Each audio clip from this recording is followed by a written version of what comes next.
Hey there, Money Loop family. Don't forget to subscribe for smarter financial success. Let's dive into today's money strategy. Budget Planner Printable, the ultimate guide. So, you downloaded that printable budget planner. You were full of hope, right? You were finally going to get a grip on your finances, tell your money exactly where to go instead of just wondering where it all went. But now, it's just sitting there. Maybe on your desk, maybe in a drawer, maybe even pinned to the fridge, collecting a little bit of dust. You look at that blank page with all its empty boxes, and you just have no clue where to even start. The feeling of overwhelm is real, and that hopeful tool now feels more like a source of frustration.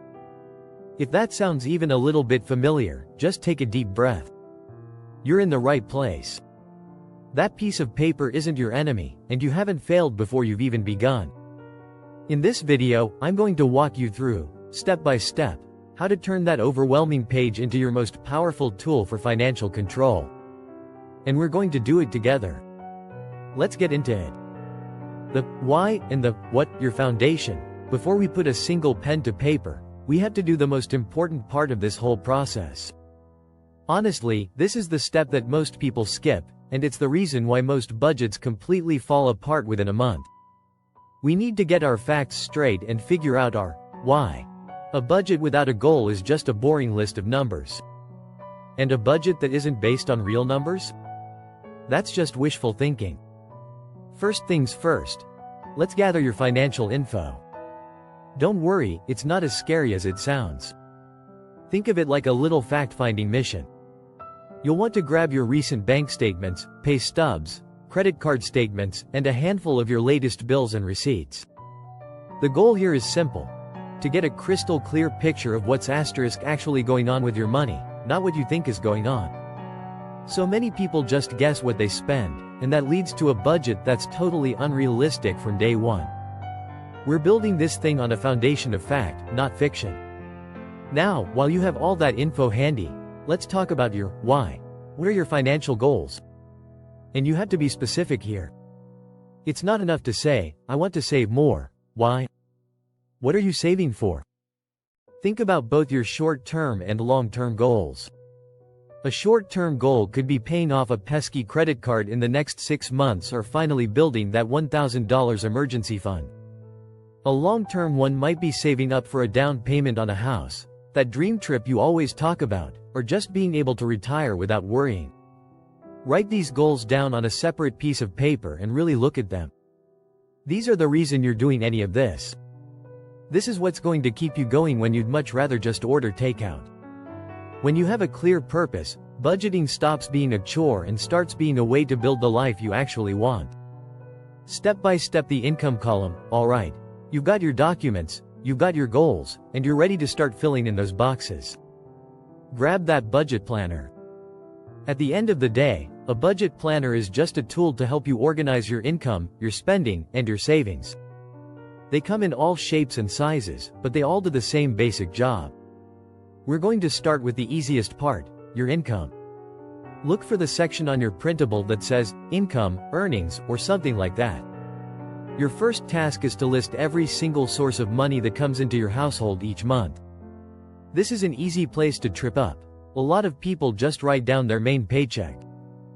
For this to be accurate, we need everything. That means your salary, of course, but also any money from a side hustle, freelance gigs, child support, or any other income you might have. Scan through your bank statements from the last couple of months to make sure you haven't forgotten anything. Add it all up. That final number is your total monthly income, your starting point. It's how much money you have to work with for the whole month. Write that total down, big and bold. That number is the foundation for your entire budget. The brain dump, conquering your expenses. Okay, now for the part that can feel a little scary, your expenses. But I want you to reframe how you think about this. This isn't about judging yourself for what you spent. It's just about understanding it. Think of it as a money brain dump. We're getting it all out of your head and onto paper so we can actually see where it's going. One of the biggest mistakes people make is forgetting to track the little things, but those small purchases can add up to a huge amount. Your budget planner probably breaks expenses down into two types. fixed and variable. First, let's nail down the fixed expenses. These are the bills that are pretty much the same amount every single month. We're talking about your rent or mortgage, your car payment, insurance, student loans, and any subscriptions like your phone or streaming services. Go through your bank statements and bills, and list each one out with its exact cost. These are the easy ones because they're so predictable. Next up, variable expenses. These are the costs that change month to month. Things like groceries, gas, eating out, entertainment, and shopping. This is where looking at the last 2 or 3 months of your statements is so important. You need an honest average. Don't just guess what you spend on groceries, look at what you actually spent. Be brutally honest with yourself here. If you spent $200 on random Target runs last month, write it down. Hiding it from your budget won't hide it from your bank account. The more honest you are, the more powerful this whole process will be. And please, don't forget those irregular expenses. These are the budget busters that sneak up on you, like annual subscriptions, holiday gifts, car repairs, or birthdays. A great trick for these is to add them all up for the year, divide by 12, and then set that amount aside each month. Your planner might even have a special spot for these, sinking funds. Okay, just pause for a second. You're doing an amazing job. You've gathered your info, you know your why, and you're getting a handle on your expenses. This is the hardest part, and you're tackling it. If you're finding these tips helpful and want more simple ways to hit your financial goals, pay off debt, and feel good about your money, take a second to hit that subscribe button. I put out new videos every week to make managing your money feel simple and stress-free. Making it all balance the magic of allocation so you've got your total income at the top and that long list of expenses down below. Now it's time to make it all make sense. It's time to subtract your total expenses from your total income. Go ahead, do the math. What's that number at the bottom look like? If your income is more than your expenses, that's awesome. You have a surplus. That's extra money you can now tell what to do. If your expenses are more than your income, do not panic. You are definitely not alone, and this is the entire reason you're doing this. That piece of paper just gave you the incredible gift of awareness. You now know exactly where you stand, and now you can make a plan. Your next job is to give every single dollar a job. This is called a zero-based budget. It doesn't mean you end up with $0 in the bank. It just means your income minus all your expenses and savings equals 0. Start by covering your absolute must-haves: housing, utilities, transportation, and food. After that, put money toward your big goals, your savings and your debt payoff. That's your why we talked about. Whatever is left over is what you have for all the other flexible spending categories. This is where you might need to make some tweaks. If you're in the red, look at your variable expenses. Where can you cut back? Could you dine out one less time a week? Cancel a streaming service you don't even watch? The point isn't to slash all the fun from your life. It's just to make sure your spending actually lines up with your goals. You might have to make some tough choices at first, but this is how you make your finances support your lifestyle, not the other way around.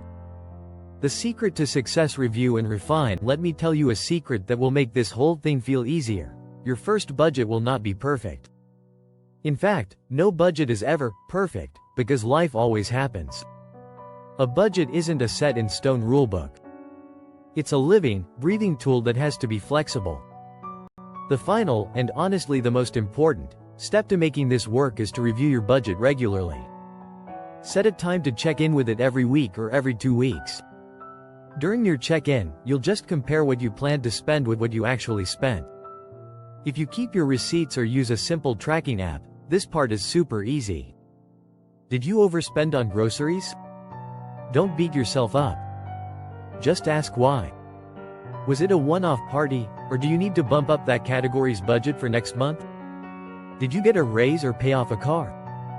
Awesome. Now you get to decide where that extra money goes. This habit of reviewing and adjusting is what will keep you on track and turn this into a skill for life. It's how you stay in control, no matter what happens. You did it. That blank page that felt so intimidating is now filled out. It's not a source of anxiety anymore, it's your roadmap. It's your personal plan for telling your money exactly what you want it to do for you. Remember, budgeting is a skill. And just like any other skill, you get better with practice. So be patient with yourself. This planner isn't a cage to restrict you. It's the key that unlocks financial freedom. It's the tool that gives you permission to spend without the guilt and save with a purpose, all because you have a plan. You are officially in the driver's seat. What's the very first financial goal you're going to tackle with your new budget? Let me know down in the comments. I'd love to cheer you on. And if this guide was helpful, be sure to hit that like button, subscribe for more simple money strategies, and maybe share this with someone you know who has a dusty budget planner of their own. Thanks for watching Money Loop. If you found this helpful, like the video, leave a comment, and subscribe for weekly AI-powered money tips. Thumbs up, like, speech balloon, comments, bell, subscriptions.